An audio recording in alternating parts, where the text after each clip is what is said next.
Hello and welcome to Emerald Exchange, Orchestrated Intelligence, Decoded. I'm Richelle Carey. Every payment tells a story. A credit card swipe at 6 a.m., a bill paid on time every time, a new business account opened after years of careful saving. Individually, those are transactions. Together, they're one of the richest portraits of human behavior ever assembled. And the financial institutions that can read that portrait in real time are starting to operate in a fundamentally different way.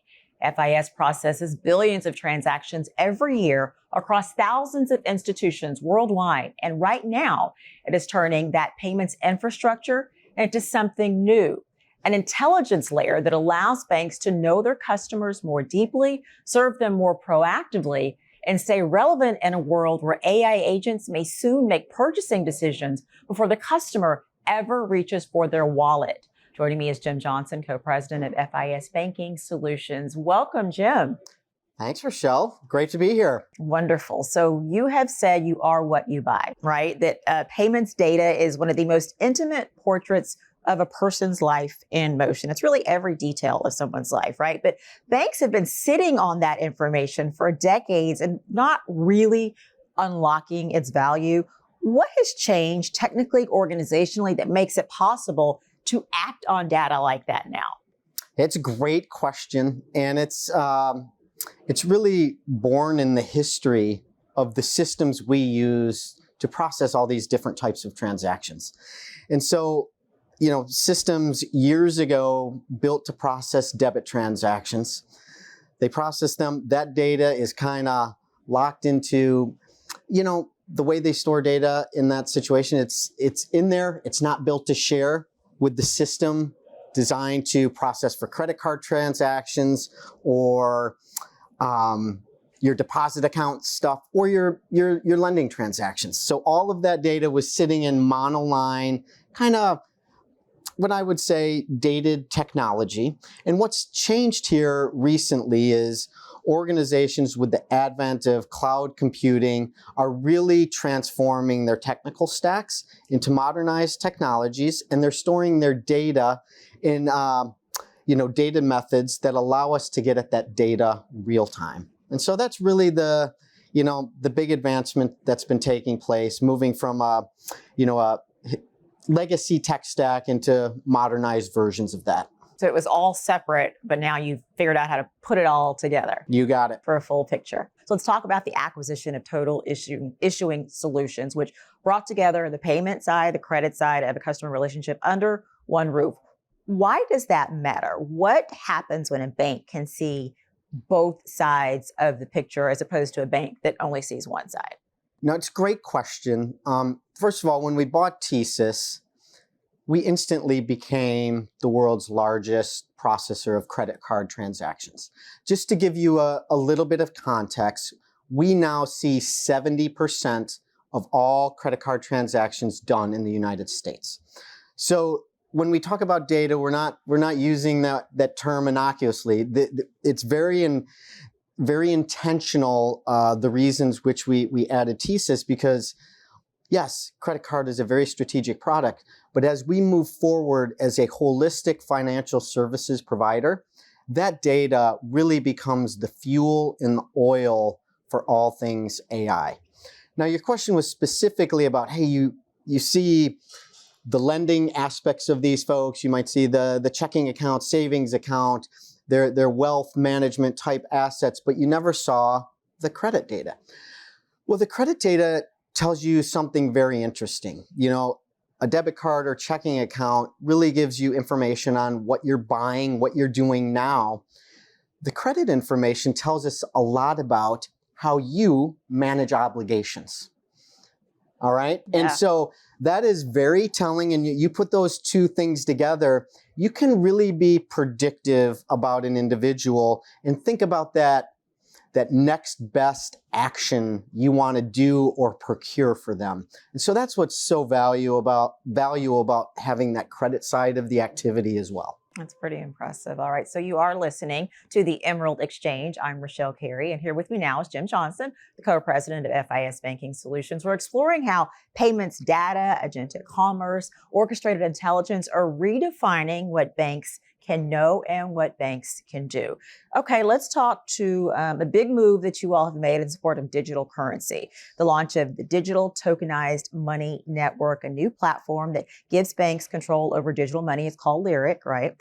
As the regulatory landscape continues to evolve and continues to try to keep up, what is FIS's role in the future of digital currency?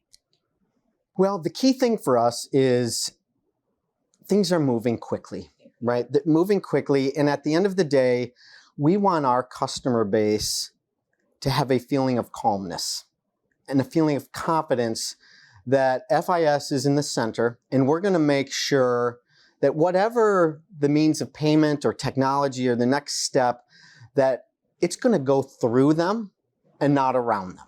And it's our job to really kind of create that connective tissue. As it relates specifically to digital currency and the announcement you mentioned regarding the Keystone Network and our platform that powers Keystone, Lyriq, there is a ton going on in digital currency. There's a lot of different payment methods today. We've talked a lot about cards.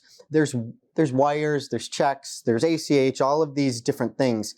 Each of those payment methods has a different aspect to it that I'll call it a headwind. All right. So take, for example, ACH. It's very reliable. It's inexpensive, but it takes a little bit of time. It's more of an overnight means of payment. Whereas a wire, you might have done a wire, it's instantaneous. But the issue with a wire is it's a bit expensive, and you have to have good funds to procure a wire. So it's tying up bank liquidity. Digital currency is a means by, it solves all of those. It allows you to move money digitally while keeping the cash in the account going to work and earning yield for organizations. So what's happening now is there's a lot of different forms of digital currency. There's stablecoin, people have talked about crypto. What we're trying to do is procure a network of tokenized deposits, that is a digital currency. That solution allows, whereas in stablecoin you have to move money out of the bank, keeps money in the bank, moves quickly, is inexpensive, and now we've put a network together whereby those tokenized deposits are going to work amongst all the organizations within the network. So that interoperability, really important. And that's something that banks want to hear. Like it doesn't have to be. It doesn't have to be an either or. Correct. It's the digital currency topic. It is a mouthful, and it's hard to distill it into its simplest forms. But at the end of the day, we're trying to create a network that has a digital currency that is interoperable amongst the members of the network and allows a lot of different use cases to work at scale that we're developing over time. I also like what you said about calm. You often hear about you want to make sure that your partners can trust you, but that calm part I think is really important too. Yeah, I mean, these relationships are critical, right? And for me, looking across the table to my clients and them asking me difficult questions about, trends that are happening in the industry, and for me to tell them, hey, we're on it. We've kind of seen this in the future. We've assigned resources. We're doing doing our homework. We're looking at all of the different options. We're kind of doing that completed work, so to speak, and we're bringing to you different recommendations. We've circled the one we like, and we want you to sign up. That just creates a really good working relationship. Absolutely. Okay, let's talk about agentic commerce. You say that this is the one that can keep executives up at night. So let's make sure everyone knows what we're talking about. AI agents completing purchases on behalf of customers before you ever pick up the phone. All right. Yeah. What is the risk for banks that aren't embedded in that layer? Why is FIS laser focused on keeping banks at the center of those types of transactions? Yeah, I mean, as you've changed maybe your shopping habits from in-store to buying things online, the next step, and maybe you've done it already, we've got data that says 61% of consumers have either used AI or are willing to use AI to help make a purchase online. So they might not be doing it, but they're mentally getting themselves ready to do it. historically, you pulled out your wallet, picked out a piece of plastic, paid for it.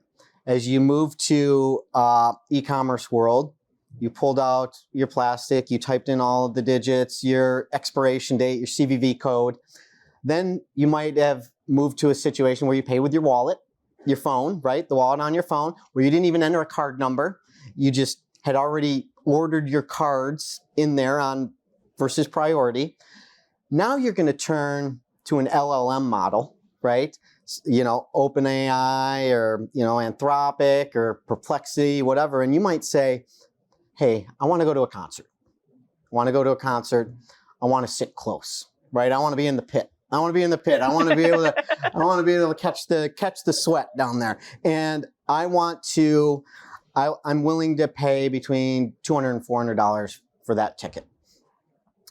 That LLM will go out there. There might not be any, you know, the day you initiate it, but it'll be watching. It'll find you the ticket, and eventually it'll make the payment.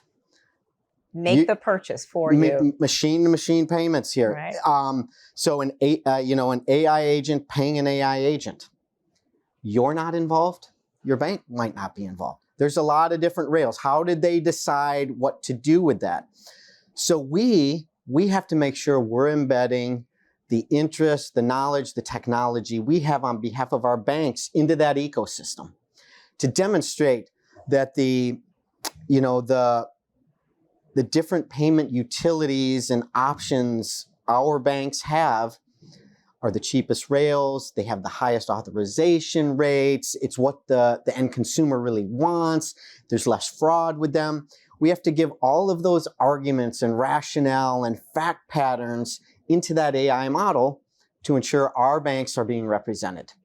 And that's a tall task. Yeah, but that's a tall task, and it's how do you characterize it's new, and it's once again, it's folks knowing that, you know, we're on point, we're on watch, we're responsible on their behalf to really make this happen and partner with them to do that is key.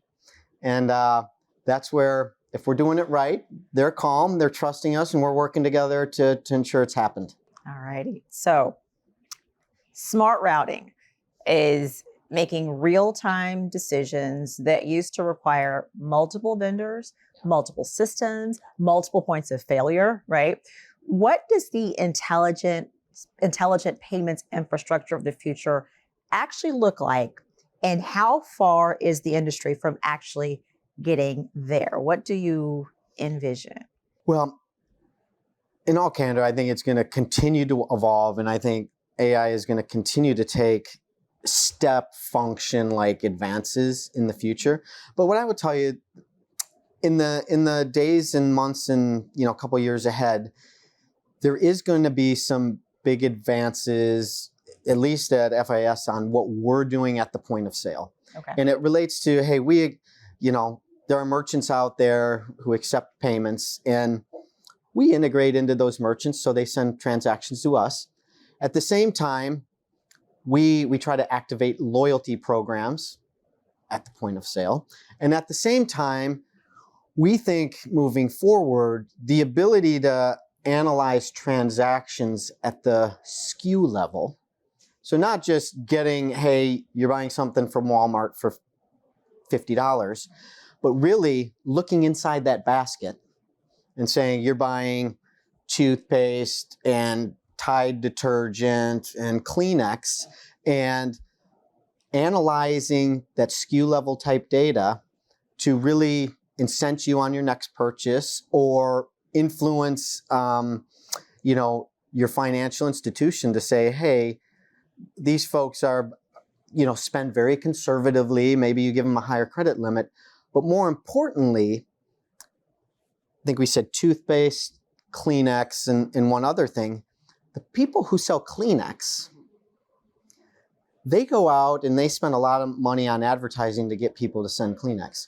We now have an ecosystem where they could incent right there and say, hey, we can tell by your phone, you just entered, a retail outlet. If you buy our brand of Kleenex, it's 10% off, right? And so we can now analyze that through the SKU level, drive that offer, and really transform kind of the world of loyalty.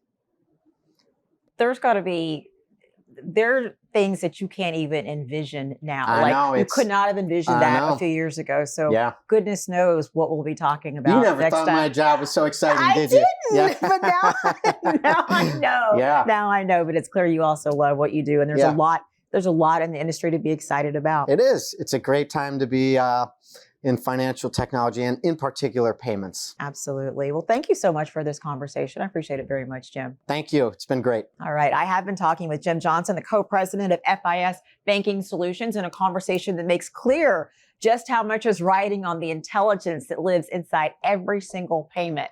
To explore more of the forces reshaping financial services and how the world's leading institutions are responding, join me for more episodes of Emerald Exchange.